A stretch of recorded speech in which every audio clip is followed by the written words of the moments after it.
Hello जी, बहुत बहुत नमस्कार आप सभी लोगों को। आज हम एक बहुत ही बेहतरीन और एक छोटा सा टॉपिक ऑक्सीकरण एवं अपचयन लेके आए हैं आपके लिए। ये जो टॉपिक है बहुत सारे बच्चों को समझ में नहीं आता है, क्योंकि यहाँ पे थ्योरेटिकल चीज़ें नहीं है, रटने वाली चीज़ें नहीं है। यहाँ पे आपको समझना पड़ेगा, एक बार के लिए दिमाग खोल के समझेंगे तभी आपका काम हो पाएगा। और ये जो टॉपिक है, मतलब यहाँ पे आपने एक बार इसको समझ लिया तो आप जिंदगी में कभी नहीं भूलोगे। कोई भी सवाल आए आपका गलत नहीं होगा, और अगर आपको समझ में नहीं आया तो फिर आप इसमें कंफ्यूज होते रहोगे, है ना। तो यहाँ पे जो ऑक्सीकरण और अपचयन की मैं जो बात करूंगा उसमें आपको 6 डिफरेंस बताऊंगा। कितने? 6 अंतर आपको बताऊंगा। और उन 6 अंतर को पढ़ने के बाद आपको ऑक्सीकरण और अपचयन में जिंदगी में अगर कोई दिक्कत आ जाए तो आप मुझे बता सकते हैं कमेंट सेक्शन में। इसकी भी गारंटी मैं आपसे लेता हूँ। 6 अंतर मैं आपको बताऊंगा, विथ एग्जाम्पल बताऊंगा, क्योंकि जब मैं उसका जो बात मैंने ऊपर लिखी है और उसका एग्जाम्पल मैंने दे दिया तो वो आपको बहुत अच्छे से क्लियर हो जाएगी और बहुत लंबे समय तक याद रहेगी, है ना। तो कैसे पढ़ेंगे आपको समझ में आ गया। पहले हम ऑक्सीकरण और अपचयन दोनों के अंदर जो है अंतर पढ़ेंगे, और 6 अंतर आपको मैं बताऊंगा, पहले ही बता दे रहा हूं। उसके बाद ये कॉन्सेप्ट आपके लिए एकदम क्रिस्टल क्लियर हो जाएगा। उसके बाद छोटी छोटी 2-3 टर्म और हैं। एक तो ऑक्सीकारक और अपचायक क्या होते हैं उसके बारे में हम बात करेंगे, और सबसे लास्ट में रेडॉक्स रिएक्शन क्या होती है उसके बारे में बात करेंगे। ठीक है, तो ज्यादा लंबा लेक्चर नहीं है, 15 से 20 मिनट जितने भी लगेंगे उतने टाइम अगर आप फोकस्ड होके 100% फोकस्ड होके अगले 10 से 15 मिनट मुझे देते हैं तो मैं भी आपको ये गारंटी दे सकता हूं कि ऑक्सीकरण और अपचयन में आपको हमेशा के लिए दिमाग में सेट कर दूंगा। ठीक है, बिना किसी टाइम वेस्ट के हम शुरू करते हैं। लेकिन उससे पहले अगर आपने चैनल को सब्सक्राइब नहीं किया है तो आप एक बार सब्सक्राइब कर सकते हैं, बिल्कुल ये आपकी मर्जी है, मैं यहाँ पे फोर्स आपको नहीं करूंगा। और चैनल को सब्सक्राइब करके आप शेयर करेंगे तो बहुत बढ़िया रहेगा। ठीक है, चलिए अब हम क्या करते हैं, ऑक्सीकरण और अपचयन में अंतर करते हैं। एक साइड में ऑक्सीकरण लिख देता हूँ और दूसरी साइड अपचयन लिख देता हूँ। इधर मैंने लिख दिया जैसे कि ऑक्सीकरण, और इधर मैं ले देता हूं अपचयन, और दोनों के बीच में लाइन हम ड्रॉ कर देते हैं लगभग बीचों बीच में, कुछ यहां पे। ठीक, यहां पे मैं पहला अंतर लिखने जा रहा हूं। ये मैंने आपको पहले ही बता दिया, 6 अंतर बताऊंगा। 6 अंतर तक आप लास्ट तक डटे रहो, आपको एकदम कॉन्सेप्ट दिमाग में आ जाएगा। ठीक है, ऑक्सीकरण। अब देखो यहाँ पे मैं 4 अंतर आपको एक साथ समझा सकता हूं अगर आप थोड़ा सा ध्यान देंगे मेरे साथ। 4 अंतर आपको याद करने की जरूरत ही नहीं है, 4 पॉइंट आप सीधे सीधे अपने दिमाग में याद रख सकते हैं अगर एक बात जो मैं यहां पे लिखने वाला हूं उसको आपने ध्यान से पकड़ लिया। अब देखो यहां पे ऊपर क्या लिखा हुआ है, ऑक्सीकरण। और ऑक्सीकरण नाम से ही हमें काफी कुछ स्पष्ट हो जाता है। ऑक्सीकरण मतलब किसी भी वस्तु की, वस्तु तो क्या होती है, कोई भी यौगिक है या कोई भी तत्व जो है उसके साथ अगर ऑक्सीजन जुड़ती है तो उसके कहते हैं उसका ऑक्सीकरण होना, है ना। समझे मेरी बात को? कोई बात नहीं, दोबारा समझाता हूं। कोई भी कंपाउंड है XYZ, कोई भी, या फिर कोई भी तत्व है और उसके साथ में ऑक्सीजन जुड़ रही है। भाई जो रासायनिक अभिक्रिया होती है वो आपको पता है कि रासायनिक अभिक्रिया में इधर होते हैं अभिकारक, इधर होते हैं उत्पाद। तो अभिकारक जो है उसमें एक तो कोई कंपाउंड है और एक ऑक्सीजन है ना। और ये उत्पाद में उस अभिकारक के साथ में जुड़ जाती है। समझे नहीं? बिल्कुल समझाते हैं। ये मान लो कोई कंपाउंड है जैसे कि X, ठीक है, और यहाँ पे इधर है ऑक्सीजन। उत्पाद में ये X जो है इस ऑक्सीजन X के साथ में जुड़ गई तो ये क्या हुआ, इस कंपाउंड का ऑक्सीकरण हुआ। तो ऑक्सीकरण का जो मतलब हमें यहाँ पे समझ में आ रहा है वो ये है कि किसी भी तत्व के साथ ऑक्सीजन का जुड़ना, उसे कहते हैं ऑक्सीकरण। तो एक बात आप ध्यान से दिमाग में डाल लो, ऑक्सीकरण मतलब ऑक्सीजन का जुड़ना। 2-3 बार आप यहां पे बोलेंगे, ऑक्सीकरण मतलब ऑक्सीजन का जुड़ना, ऑक्सीजन का ऐड होना, उसे कहते हैं ऑक्सीडेशन। ये बात अगर आपको समझ में आ गई तो फिर आगे कितना स्मूथ होने वाला है ये आप खुद देखेंगे। तो ये पॉइंट मैं यहां पे लिख सकता हूं, ऑक्सीजन का जुड़ना।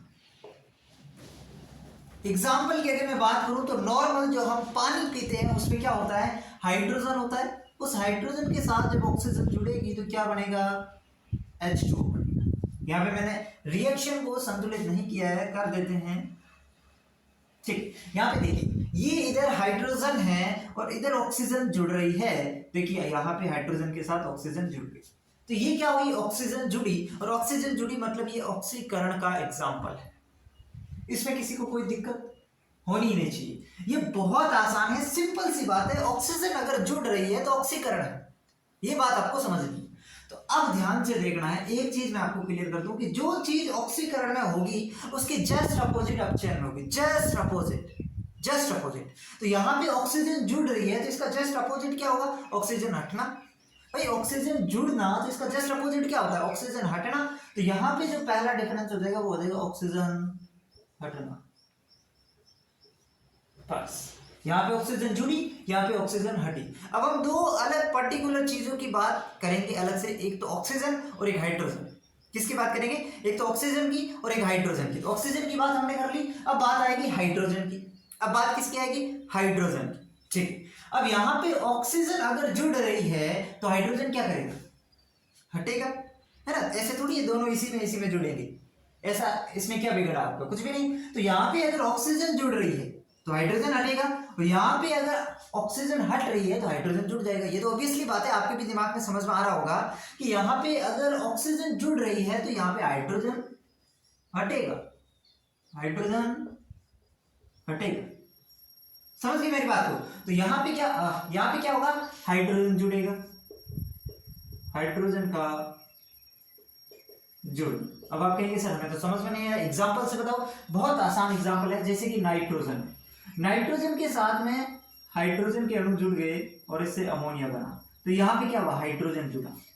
सिंपल सी बात ध्यान में रखनी है, यहाँ पे क्या हो रहा है, हाइड्रोजन जुड़ रहा है, यहाँ पे क्या हो रहा है, हाइड्रोजन हट रहा है। हाइड्रोजन जुड़ रहा है, आप देख सकते हैं ये हाइड्रोजन इस नाइट्रोजन के साथ में ऐड हो गया। यहाँ पे ऑक्सीजन जुड़ी है, ये ऑक्सीजन हाइड्रोजन के साथ में ऐड हो गई। यही काम हो रहा है। तो कोई भी आपको थ्योरेटिकल सवाल आ जाए, ऑप्शन में दे दे कि ऑक्सीकरण के लिए निम्न में से कौन सा कथन सत्य है, वहां पे आपको चार ऑप्शन वो दे देगा, ऑक्सीजन का जुड़ना, हाइड्रोजन का हटना, विद्युत ऋणी तत्व का जुड़ना और ऑक्सीजन का हटना, चार ऑप्शन दे देंगे। तो थ्योरेटिकल आपको आए तो भी सवाल इन 6 अंतरों से आपके क्लियर हो जाएंगे अगर आपको याद है। और कोई भी रिएक्शन आपको दे दे पूछ ले कि इसमें ऑक्सीकरण हो रहा है कि अपचयन हो रहा है, तो भी इन 6 अंतरों से आप बहुत आसानी से कर पाओगे। करना क्या है, कुछ भी नहीं है, आपको जिस भी रिएक्शन में हाइड्रोजन जुड़ता हुआ दिखाई दे समझ लो वो अपचयन है, जिस भी रिएक्शन में ऑक्सीजन हटता हुआ दिखाई दे वो अपचयन है ना। कितना आसान है पहचानना अगर आप इस अंतर को समझ लेते हैं भली भांति से। ठीक है, तो ये दो अंतर सॉरी मैंने आपको यहाँ पे बताए हैं। बताओ इसमें किसी को कोई दिक्कत नहीं होनी चाहिए। अब एक बात ध्यान से समझो, एक होते हैं विद्युत ऋणी तत्व, एक होते हैं विद्युत ऋणी तत्व और एक होते हैं विद्युत धनी तत्व। दो प्रकार के तत्व होते हैं, एक होते हैं विद्युत ऋणी तत्व और एक होता है विद्युत धनी तत्व। यहाँ पे जो ऑक्सीजन आपको दिखाई दे रहा है ये विद्युत ऋणी तत्व है और हाइड्रोजन जो है वो आपका विद्युत धनी तत्व है। ठीक है, मेरी बात समझे। मैंने कहा विद्युत ऋणी और विद्युत धनी दो प्रकार के तत्व होते हैं। आवर्त सारणी में जो तत्व हैं उनको हम दो कैटेगरी में कैटेगराइज्ड करते हैं, एक विद्युत धनी और एक विद्युत ऋणी। तो यहाँ पे ऑक्सीजन विद्युत ऋणी के अंतर्गत आएगा जबकि हाइड्रोजन विद्युत धनी के अंतर्गत आता है। तो यहाँ पे एक डिफरेंस में ये लिख सकता हूं कि अगर ऑक्सीजन विद्युत ऋणी है तो यहाँ पे ऑक्सीजन जुड़ रहा है, मतलब विद्युत ऋणी तत्व भी क्या होगा, जुड़ेगा, विद्युत ऋणी तत्व का जुड़, विद्युत ऋणी तत्व का जुड़। ये बात किसी को कोई दिक्कत इस बात में, बहुत आसान है। यहाँ पे अगर मैं आपको सही ढंग से समझाऊं तो विद्युत ऋणी तत्व का जुड़ना, इसको आप याद रखेंगे तो ये तो आपको अपने आप समझ आ जाएगा कि ऑक्सीजन भी क्या है, एक विद्युत ऋणी तत्व है। तो ये तो एक इसका प्रकार हो गया, लेकिन स्पेशल है तो इसलिए हमने इसको अलग करके रखा है ना। ऑक्सीजन और हाइड्रोजन की बात हम स्पेशल अलग करते हैं तो इसलिए मैंने इनको अलग रख दिया। बाकी आ गया किसमें, ऑक्सीजन विद्युत ऋणी तत्व में, और ऑक्सीजन जुड़ रहा है मतलब विद्युत ऋणी तत्व भी जुड़ रहे हैं। समझ रहे हैं मेरी बात को, पकड़ रहे हैं। बहुत आसान है, मैं ये कह रहा हूं कि ऑक्सीकरण में विद्युत ऋणी तत्व जुड़ते हैं और ऑक्सीजन भी एक विद्युत ऋणी तत्व ही है ना। तो बाकी के विद्युत ऋणी तत्वों को लिखने के लिए मैंने अलग से लिखा और ऑक्सीजन को अलग लिख दिया। ठीक है, अब हाइड्रोजन क्या है, विद्युत धनी तत्व है। हाइड्रोजन क्या है, विद्युत धनी तत्व है। तो यहां पे विद्युत धनी तत्व का हटना, विद्युत धनी तत्व का हटना, बात समझ में आ रही है। अब आप कहेंगे सर विद्युत ऋणी तत्व कौन से होते हैं, तो जितनी भी अधातु होती है जितने भी अधातु है, इसके अलावा जो हेलोजन वाले हैं, फ्लोरो, क्लोरो, ब्रोमो, आयोडो, ये सारे के सारे विद्युत ऋणी तत्व है। कहीं पे भी आपको ये तत्व जुड़ते हुए नजर आ रहे हैं, कोई भी अधातु या कोई भी हेलोजन के ग्रुप, विशेषकर आप तो हेलोजन वाले ध्यान रख लेना, फ्लोरीन, क्लोरीन, ब्रोमीन और आयोडीन, ये कहीं पे भी आपको जुड़ते हुए नजर आ रहे हैं, इसका मतलब वहां पे ऑक्सीकरण हो रहा है। और विद्युत धनी तत्व का हटना, जैसे कि हाइड्रोजन हट रहा है, हाइड्रोजन एक विद्युत धनी प्रकार का तत्व ही है, तो इसको हाइड्रोजन को अलग करके लिखते हैं, लेकिन बाकी तत्वों को अलग से विद्युत धनी तत्व का हटना। ठीक है, अब यहाँ पे मैं विद्युत धनी तत्व की अगर मैं बात करूँ तो जितने भी धातुएं होती हैं, जैसे कि Ca+2, ये है ना, मैग्नीशियम, धातुएं जितनी भी होती है वो क्या होती है, विद्युत धनी होती है। ये दोनों अंतर समझ में आ गए। ये दोनों अंतर आपको सोचने की जरूरत नहीं है। अगर आपको ये चीज पता है, ऑक्सीजन जुड़ रही है मतलब ऑक्सीजन विद्युत ऋणी है, तो विद्युत ऋणी तत्व भी जुड़ेंगे, और विद्युत ऋणी तत्व जुड़ेंगे तो विद्युत धनी तत्व हटेंगे, ऑब्वियसली बात है ना। इस प्रकार समझ सकते हैं। या फिर यहाँ पे हाइड्रोजन हट रहा है तो हाइड्रोजन विद्युत धनी है तो विद्युत धनी तत्व हटेंगे। कई तरीके से समझ सकते हैं, आपको एक तरीका पकड़ना है जो आपको बढ़िया लगे। अब इधर क्या करना है, इसका जस्ट अपोजिट करना है। इधर क्या करना है, जस्ट अपोजिट कर देना। एक तो ये तरीका हो सकता है। दूसरा तरीका इससे आप लगा सकते हैं कि भाई ऑक्सीजन हट रहा है, ऑक्सीजन विद्युत ऋणी है तो विद्युत ऋणी हटेगा, हाइड्रोजन जुड़ रहा है और हाइड्रोजन विद्युत धनी है मतलब विद्युत धनी यहाँ पे जुड़ेगा, है ना। दोनों तरीके हैं, आप जिससे करना चाहो कर लो। मैं यहाँ पे लिख देता हूं विद्युत ऋणी तत्व का हटना, और चौथा है विद्युत धनी तत्व का जुड़ना। और विद्युत ऋणी और विद्युत धनी तत्व कौन सा होता है ये मैंने आपको बता दिया।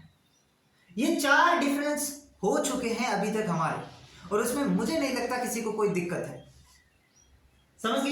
एक चीज मैं बस इसके ऊपर बॉक्स बना देता हूं, ये चीज आपको याद होनी चाहिए, ये वाली ऑक्सीजन का जुड़ना। अगर आपको ये याद है तो ये चारों डिफरेंस मुझे नहीं लगता आप कभी भूल पाओगे, अगर आपने ढंग से समझा है, जो बातें मैंने कही है उसको एक एक को कैच किया है। ठीक है, अब हम 5वें डिफरेंस पे आते हैं। 5वां डिफरेंस क्या है, ऑक्सीकरण जो होता है उसमें ऑक्सीकरण अंक बढ़ता है। ऑक्सीकरण अंक बढ़ता है, ये भी बहुत इंपॉर्टेंट है। ऑक्सीकरण अंक बढ़ता है। अब आप कहेंगे सर समझ में नहीं आया, एग्जांपल दीजिए। ऑक्सीकरण अंक या ऑक्सीडेशन नंबर बढ़ने का मतलब क्या है। फॉर एग्जांपल समझिए, Fe+2 है और उससे इधर जाके बन गया Fe+3, तो +2 से +3 होना बढ़ना ही तो हुआ भाई। 2 से 3 हो गए मतलब क्या हो गए, बढ़ गए। और ये जो 2 और 3 क्या है, ऑक्सीडेशन नंबर है। किसी भी तत्व के ऊपर कोई भी संख्या लिखी हुई होती है तो वो ऑक्सीकरण अंक होता है, ऑक्सीडेशन नंबर होता है।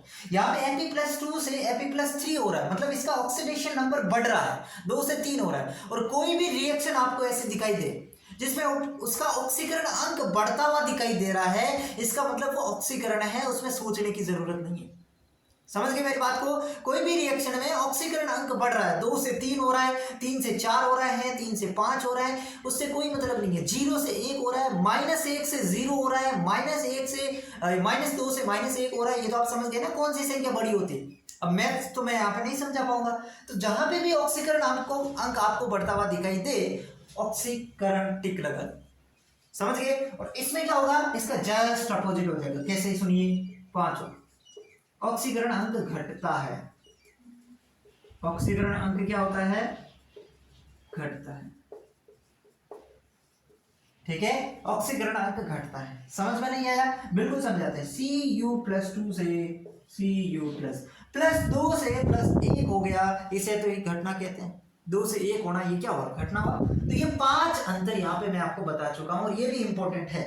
छठा अंतर, ऑक्सीकरण जो होता है इसमें इलेक्ट्रॉन मुक्त होता है। नहीं समझ में आ गया, कोई बात नहीं, लिख देते पहले फिर समझेंगे। इलेक्ट्रॉन मुक्त होता है,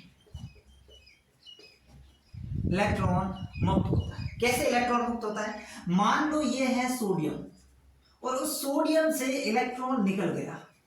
इलेक्ट्रॉन मुक्त होगा तो मुक्त कोई भी चीज उत्पाद में होती है ना, और कहीं पे ग्रहण किया जाता तो वो तो अभिकारक में होता है। समझ में आ जाएगा, टेंशन ना लो। इलेक्ट्रॉन मुक्त होता है तो यहाँ पे Na है और इससे इलेक्ट्रॉन निकल गया, तो देखो Na जो है वो न्यूट्रल है, उसमें जितने इलेक्ट्रॉन उतने प्रोटॉन है। अब उसमें से अगर इलेक्ट्रॉन निकल गया यानी कि नेगेटिव चार्ज निकल गया तो बाकी पॉजिटिव ज्यादा बच जाएगी। भाई मान लो सोडियम जो है उसके पास 10 इलेक्ट्रॉन है, सॉरी 11 इलेक्ट्रॉन है और 11 ही प्रोटॉन है, क्योंकि 11 नंबर पे आता है, तो इसके पास 11 ही इलेक्ट्रॉन है, 11 ही प्रोटॉन। अब मैं यहाँ पे कह रहा हूँ इलेक्ट्रॉन मुक्त हो रहा है, मतलब एक इलेक्ट्रॉन यहाँ पे निकल रहा है, तो अब इलेक्ट्रॉन उसके पास कितने बचे 10 और प्रोटॉन 11, मतलब ओवरऑल उसके पास 1 प्लस चार्ज ज्यादा है, उसके पास 1 प्लस चार्ज ज्यादा है, तो इसलिए यहाँ पे Na पे क्या आ जाता है प्लस आ जाता है। इलेक्ट्रॉन मुक्त होता है और Na इलेक्ट्रॉन मुक्त हो गया तो यहाँ पे किसका निर्माण होगा, धनायन का निर्माण होगा। ये बात बहुत आसान है, एक बार फिर से समझने की कोशिश करो, ध्यान दो इस चीज के ऊपर। देखो सुनो, मैंने यहां पे ये कहा कि ऑक्सीकरण में इलेक्ट्रॉन मुक्त होता है, मतलब इलेक्ट्रॉन निकलता है उस तत्व में से, और कोई भी तत्व जो होता है उसमें जितने इलेक्ट्रॉन है उतने ही प्रोटॉन होते हैं। ये चीज आपको समझनी है, कोई भी तत्व होता है उसमें जितने इलेक्ट्रॉन है उतने ही प्रोटॉन होते हैं। अब अगर इलेक्ट्रॉन निकल गया, अगर उसमें से एक इलेक्ट्रॉन निकल गया तो उसमें एक प्रोटॉन ज्यादा हो जाएगा। भाई दोनों की संख्या अगर बराबर है तो एक अगर इलेक्ट्रॉन निकल गया यानी कि माइनस चार्ज निकल गया तो उसपे एक प्लस चार्ज ज्यादा हो जाएगा। तो यही बात यहाँ पे हो रही है, इसमें से एक इलेक्ट्रॉन निकल गया तो इसपे एक प्लस ज्यादा हो गया, और प्लस की किसी भी तत्व में प्लस लगा इसका मतलब वो क्या है, धनायन है, तो धनायन का निर्माण यहाँ पे होता है। जब भी इलेक्ट्रॉन मुक्त होता है ऑब्वियसली बात है धनायन ही बनेगा। इसका जस्ट अपोजिट इसमें कर दो, जस्ट अपोजिट। जस्ट अपोजिट कैसे, सुनो, इसमें इलेक्ट्रॉन मुक्त होता है यानी कि इलेक्ट्रॉन निकलता है, जबकि ये इलेक्ट्रॉन ग्रहण करता है, इलेक्ट्रॉन ग्रहण होता है। अब देखिए इलेक्ट्रॉन ग्रहण होने का मतलब है Cl प्लस इलेक्ट्रॉन, यहां से बनेगा Cl माइनस। समझ गए मेरी बात को। भाई क्लोरीन पे पहले प्रोटॉन और इलेक्ट्रॉनों की संख्या बराबर थी, अब इसने एक इलेक्ट्रॉन और ग्रहण कर लिया, मतलब इलेक्ट्रॉन की संख्या ज्यादा हो गई और इलेक्ट्रॉन पर है नेगेटिव, तो ओवरऑल क्लोरीन पे भी क्या आ गया, नेगेटिव। तो इससे क्या होता है, ऋणायन का निर्माण होता है। इससे क्या होता है, ऋणायन का निर्माण होता है। समझे मेरी बात को। यहां पे इलेक्ट्रॉन मुक्त हुआ, इलेक्ट्रॉन निकला तो धनायन बना, यहां पे इलेक्ट्रॉन इसने ग्रहण किया तो ऋणायन का निर्माण हुआ। ठीक है, ये 6 अंतर जो मुझे बताने थे मैं आपको बता चुका हूं, और इससे बाहर सवाल नहीं बनेगा, आपको बिल्कुल घबराने की जरूरत नहीं है। अगर सवाल ऑक्सीकरण और अपचयन में से आपको देखने को मिलेगा तो ये 6 अंतर आप दिमाग में रखिएगा, और इसके एग्जाम्पल भी एक एक आपको दिमाग में रखना है ताकि आपको बहुत लंबे समय तक इसमें कोई दिक्कत हो ही ना। अब देखो रेडॉक्स क्या होता है, रेडॉक्स आपको यह समझना है कि ऑक्सीकरण और अपचयन मैंने यहाँ पे जो बताया, तो कोई भी रासायनिक अभिक्रिया जो होती है ना उसमें अलग से ऑक्सीकरण या अलग से अपचयन नहीं होता है, एक ही अभिक्रिया में ऑक्सीकरण होगा और उसी अभिक्रिया में अपचयन होगा। समझे मेरी बात को, मैं लिख देता हूं आपको समझ आ जाएगा। किसी भी रासायनिक अभिक्रिया में, किसी भी रासायनिक अभिक्रिया में ऑक्सीडेशन व रिडक्शन साथ साथ होते हैं, मतलब जो अभिक्रिया है उसमें ऑक्सीडेशन होगा और रिडक्शन भी होगा, कोई भी रिएक्शन हो दोनों हमेशा साथ साथ चलते हैं। ऐसे नहीं है कि कोई रिएक्शन में ऑक्सीडेशन होता है किसी रिएक्शन में रिडक्शन होता है, नहीं, हमेशा ऑक्सीडेशन और रिडक्शन साथ साथ चलते हैं, और इसलिए इन दोनों को मिक्स कर देते हैं। ये हो गया रिडक्शन, ये हो गया ऑक्सीडेशन, साथ में कहेंगे रेडॉक्स। नाम से ही पता चल जाए रिडक्शन और ऑक्सीडेशन साथ साथ होते हैं। फॉर एग्जाम्पल मैंने यहाँ पे कहा NaOH प्लस HCl, यहां से आपको बनेगा NaCl प्लस H2O। यहां पे देखिए NaOH, यहां से ऑक्सीजन और हाइड्रोजन इधर हट रहा है और हाइड्रोजन से Cl हट रहा है। Cl क्या है, विद्युत ऋणी तत्व है। Cl क्या है, विद्युत ऋणी तत्व है। ठीक है, Cl क्या होता है, विद्युत ऋणी तत्व। ये मैंने आपको पहले ही बताया था कि जो हेलोजन वाले होते हैं वो विद्युत ऋणी तत्व होते हैं। फॉर एग्जाम्पल एक मैं आपको और समझाऊं, जैसे कि Zn+2 और Cu+2 वाला एग्जाम्पल, Zn से Cu+2, तो इधर हो जाएगा Zn+2 और इधर हो जाएगा Cu। देखिए Cu+2 से Cu हो रहा है, ऑक्सीकरण अंक कम हो रहा है, मतलब इसका अपचयन हो रहा है। ठीक है, Zn से Zn+2 हो रहा है, मतलब इसका क्या हो रहा है, ऑक्सीडेशन हो रहा है। बात समझे मेरी, एग्जाम्पल बता रहा हूं। यहाँ पे देखिए ये एक ही रिएक्शन है, इसमें ऑक्सीडेशन भी हो रहा है, इसी में रिडक्शन भी हो रहा है, और दोनों साथ साथ होते हैं, उसे ही क्या कहते हैं, रेडॉक्स कहते हैं। क्लियर। इतनी सी बात याद रखनी है रेडॉक्स में कि जहां पे ऑक्सीडेशन और रिडक्शन दोनों साथ साथ हो, और हर रिएक्शन में ऐसा ही होता है। ठीक है, अब दो चीजें मैं आपको बताना चाहता हूं, एक होता है ऑक्सीकारक और एक होता है अपचायक। एक होता है ऑक्सीकारक, एक होता है अपचायक। हाँ, तो ऑक्सीकारक क्या हो गया, जो स्वयं का तो अपचयन करे लेकिन दूसरों का ऑक्सीकरण करे। यहां भी कंफ्यूज नहीं होना है, ऑक्सीकारक मतलब दूसरों का ऑक्सीकरण करे।